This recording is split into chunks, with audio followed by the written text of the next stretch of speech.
राधे राधे प्रिय भक्तों, आज हम विजया एकादशी की कथा को श्रवण करेंगे।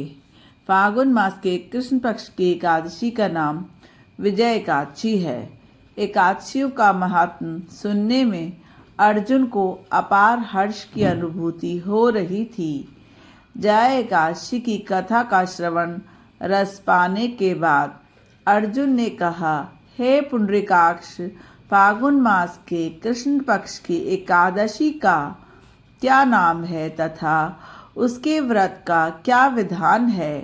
कृपा करके मुझे इस संबंध में आप विस्तार पूर्वक बताइए। श्री कृष्ण ने कहा, हे अर्जुन, फागुन मास के कृष्ण पक्ष की एकादशी का नाम विजया है।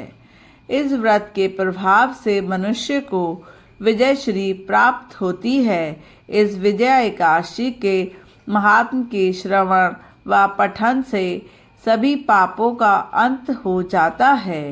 एक बार देवर्षि नारद जगत पिता ब्रह्मा जी से कहने लगे, हे ब्रह्मा जी, आप मुझे फागुन मास के कृष्ण पक्ष की विजय एकादशी का व्रत करने की विधि बताने की कृपा कीजिए।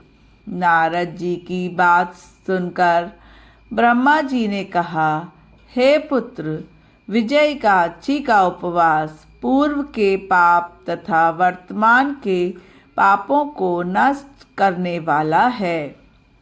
इस एकादशी का विधान मैंने आज तक किसी को नहीं कहा है, परंतु तुम्हें बताता हूँ। यह उपवास करने वाले सभी मनुष्यों को विजय प्रदान करती है। अब श्रद्धा पूर्वक कथा का श्रवण करो। श्री राम जी को जब 14 वर्ष का वनवास मिला, तब वह भ्राता लक्ष्मण तथा माता सीता के साथ पंचमटी में निवास करने लगे। उस समय महापापी रावण ने माता सीता का छल पूर्वक हरण कर लिया। इस दुखद घटना से श्री राम जी तथा भ्राता लक्ष्मण जी अत्यंत दुखी हुए और माता सीता की खोज में वन वन भटकने लगे। जंगल जंगल घूमते हुए वे मरणासन जटायु जी के पास पहुँचे। जटायु ने उन्हें माता सीता का हरण का पूरा वृत्तांत सुनाया और भगवान श्री राम की गोद में ही प्राण त्याग दिए तथा स्वर्ग की ओर प्रस्थान किया। कुछ आगे चलकर श्री राम जी तथा भ्राता लक्ष्मण जी की मित्रता सुग्रीव जी से हुई गई। वहाँ उन्होंने सुग्रीव के भाई बाली का वध किया तथा सुग्रीव को किष्किंधा का राज्य प्रदान किया। श्री राम भक्त हनुमान जी ने लंका में जाकर माता सीता का पता लगाया और माता ने श्री राम जी तथा महाराजा सुग्रीव की मित्रता का वर्णन सुनाया। वहाँ से लौटकर हनुमान जी श्री रामचंद्र जी के पास आए और अशोक वाटिका का सारा वृत्तांत कह सुनाया। सब हाल जानने के पश्चात श्री राम जी ने सुग्रीव की सहमति से वानरों तथा भालुओं की सेना सहित लंका की तरफ प्रस्थान किया। समुद्र के किनारे पहुँचने पर श्री राम जी ने विशाल समुद्रों को घड़ियालों से भरा देखा। लक्ष्मण जी से कहा, हे लक्ष्मण, अनेक मगरमच्छों और जीवों से भरा यह विशाल समुद्र हम किस प्रकार पार कर सकेंगे? प्रभु श्री राम की बात सुनकर लक्ष्मण जी ने कहा, भ्राता श्री, आप पुरुषोत्तम आदि पुरुष हैं। आपसे कुछ भी लुप्त नहीं है। यहाँ से आधा योजन दूर कुमारी द्वीप में मुनि का आश्रम है। वह अनेक नामों से ब्राह्मणों के ज्ञाता हैं। वे ही आपको विजय श्री का उपाय बता सकते हैं। अपने छोटे भाई लक्ष्मण के वचनों को सुनकर श्री रामचंद्र जी ऋषि के आश्रम में गए और उन्हें प्रणाम निवेदित कर कर एक ओर बैठ गए। अपने आश्रम में भगवान श्री राम को आया देखकर महर्षि ने पूछा, हे श्री राम, आपने किस प्रयोजन से मेरी कुटिया को पवित्र किया है? कृपा करके आप अपना प्रयोजन कहें प्रभु।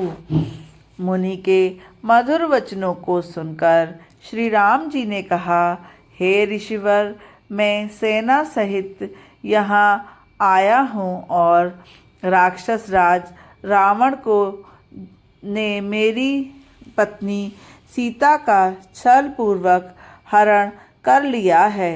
अतः मैं रावण को पराजित करके अपनी पत्नी सीता को यहाँ से ले जाने आया हूँ। कृपा कर आप समुद्र को पार करने का कोई उपाय हमें बताएं। आपके पास कोई ऐसा प्रयोजन हो, वह प्रयोजन मुझे सूचित करें। महर्षि ने कहा, हे राम, मैं आपको एक अति उत्तम व्रत बताता हूँ, जिसको करने से आपको समुद्र पर पार जाने का रास्ता भी प्राप्त होगा तथा विजय श्री भी अवश्य ही प्राप्त होगी। यह कैसा व्रत है मुनिश्रेष्ठ, जिसे करने से समस्त क्षेत्रों में विजय की प्राप्ति होती है? जिज्ञासु होकर श्री रामचंद्र जी ने पूछा।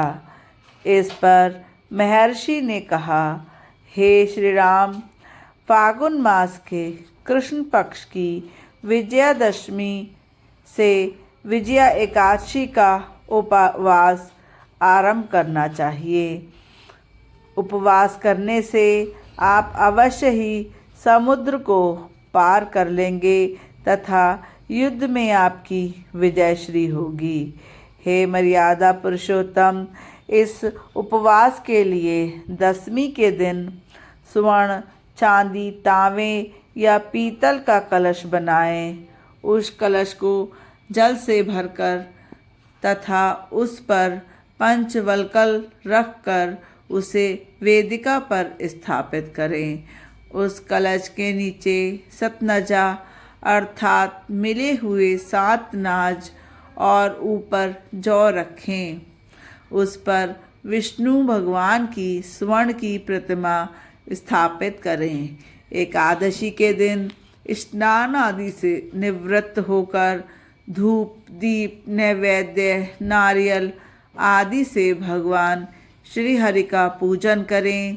वह सारा दिन भक्ति पूर्वक कलश के सामने व्यतीत करें।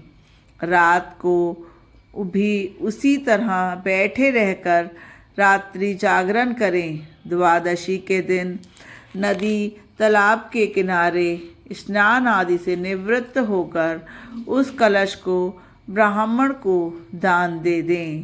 हे दशरथ नंदन, यदि आप इस व्रत को सेनापतियों के साथ करेंगे तो आपको अवश्य ही विजय श्री वरण करेगी। मुनि के इस प्रकार के वचनों को सुनकर श्री रामचंद्र जी ने विधि पूर्वक विजया एकादशी का व्रत किया तथा इसके प्रभाव से प्रभु श्री राम ने राक्षसों के ऊपर विजय प्राप्त की। हे अर्जुन, जो मनुष्य इस व्रत को विधि विधान के साथ पूर्ण करेगा, उसकी सभी लोकों में विजय होगी। श्री ब्रह्मा जी ने नारद जी से कहा कि जो इस व्रत का महात्म्य श्रवण करता है या पढ़ता है, उसे वाजपेय यज्ञ की फल की प्राप्ति होती है। अब हम कथा का सार श्रवण करेंगे। भगवान विष्णु का किसी भी रूप में पूजन मानव मात्र की समस्त मनोकामनाओं को पूर्ण करता है। श्री राम हालांकि स्वयं श्री विष्णु के अवतार थे, अपितु अपनी लीलाओं के चलते फल का भागीदार बना सकते थे। इसी प्रकार हम एकादशी व्रत का पूरी श्रद्धा और भक्ति पूर्वक पालन करें, श्री हरि विष्णु का पूजन तथा नाम स्मरण करें, तब हमें भगवान हर क्षेत्र में विजय देंगे। जय जय श्री राधे। आपको कहानी कैसी लगी? अच्छी लगी तो वीडियो को लाइक तथा चैनल को सब्सक्राइब करें।